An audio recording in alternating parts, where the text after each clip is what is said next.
May come in please?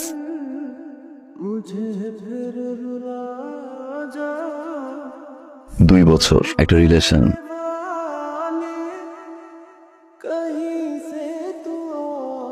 ধ্বংস করে ছেড়ে দিছিলা।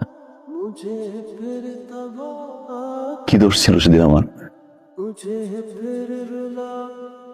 একটা ছেলে চাকরি পাচ্ছে না, ইন্টারভিউ দিচ্ছে বারবার, তারপর চাকরি করছে না, অকর্মা, সিরিয়াস না, যোগ্যতা নাই,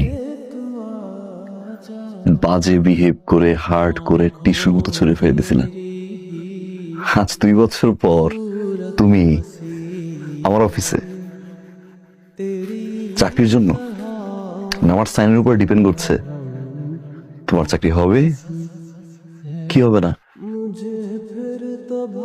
এই অফিসে তোমার চাকরি কোনদিন না।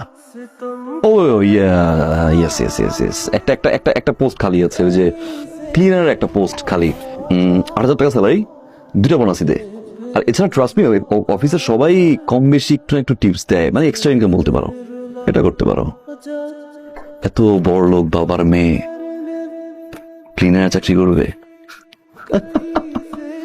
কার্মা।